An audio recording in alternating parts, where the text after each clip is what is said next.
think you're smart or some shit, but like the system is not going to be taken seriously if your culture is off. Why is my team not using it? Because they don't respect you. They're distracted. They're making money on the side because you're not paying them enough. I still feel like someone's chasing me every single day trying to take my shit. Some of us are just chilling. We're just too chill.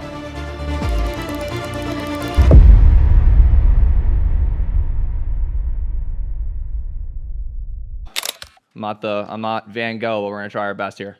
Okay? This is you. And you decide to pour money into ads. There's so many constraints that you're gonna have to deal with that will reveal the next thing. So let's say, for example, your first problem is really just like offer and PMF, which is like your offer is not product market fit.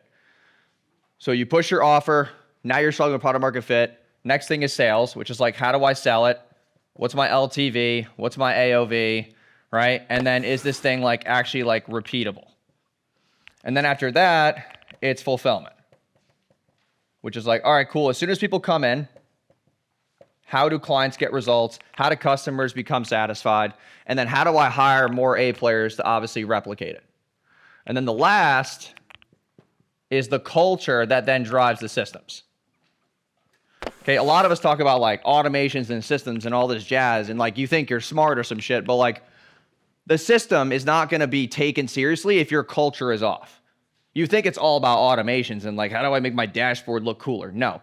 If the people you hire that are fulfilling for your clients don't like working for you, now the system's broken. Okay, people only care when they're motivated. Does that all make sense? Okay, a lot of us can't keep salespeople.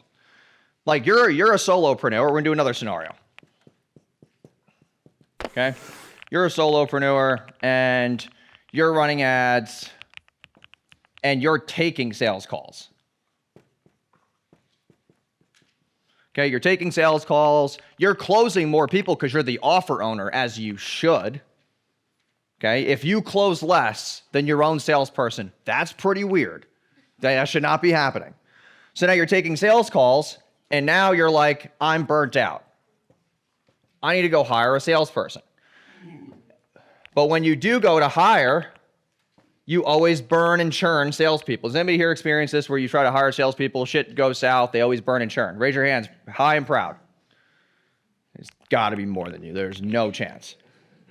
I've been in, yeah, there we go. All right, it's okay to admit things. I'm not going to attack you, okay? I might yell at you, but I'm not going to attack you. Okay, so if we're burnt out, and we hire and burn, what is that a result of? It's usually because we don't have enough calls. The calls aren't predictable because we didn't spend enough money here to get them enough calls. Okay, if you want to have a salesperson, you got to have them at least having 7 to 10 calls a day. Or they're going to leave, and if you, let's say you give them 4 calls a day, does anybody want to take a stab at this of what's going to wind up happening to them? They got less at bats, so they're probably not going to close as much. Okay. Okay, that's, yep. What else though? I'm looking for something a little more high level. What's going to happen to them? You'll find another job. There you go. Good. They're going to go find another job and do it part-time.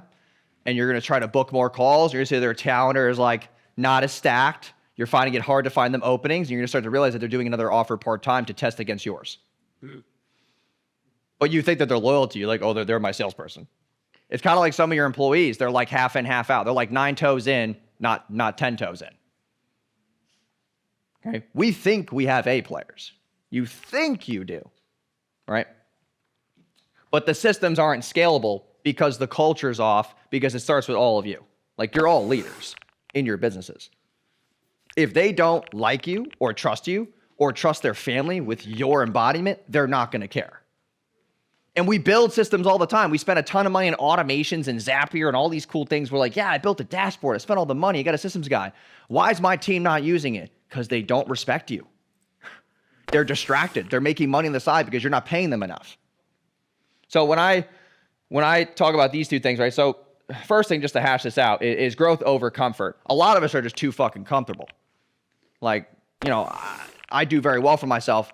I still feel like someone's chasing me every single day trying to take my shit. Some of us are just chilling.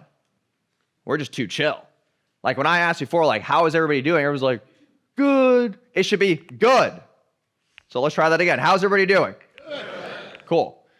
Think in systems, not tasks. If you just look at giving your team stuff and your stealth things and you're like, oh, these are just tasks that I have to get done. When we look at them as tasks, we try to get them as fast as possible because we want to automate and systemize and AI the shit. Okay? No. We have to think in systems because once we build the system and the right people are behind it that are A players with the right culture, now it becomes scalable, which means that you can throw more paid traffic at it. Okay? And then third is play the long game. A lot of us try to make quick decisions inside of our business to solve quick fires, right? Some of us are firefighters. We got these things that we deal with on a daily basis. We got team members that are doing X, Y, and Z. We got clients that are being a pain in the you-know-what. You have to look at those problems and not always blame everything on the outside and then fix it for the long term. Okay, a lot of us, we try to put small things into place and we put Band-Aids on problems that our business has. We can't put Band-Aids, okay, because Band-Aids eventually come off. And then they reveal themselves again in another form. Sometimes it gets worse. Okay, the way I look at problem solving and firefighting is like putting a Band-Aid on a cut without ointment. Like you're just putting the Band-Aid on to just conceal the fact that there's a cut, and then you take the Band-Aid off, and now it can still get infected again. Right? That's the way I look at it. So if we want to go more analogy based, it's like, okay, the ointment is like the system to solve it, and the Band-Aid is the people who hold it together. Right? If we don't have that, then it's a wrap. It's just going to be tough for you to scale.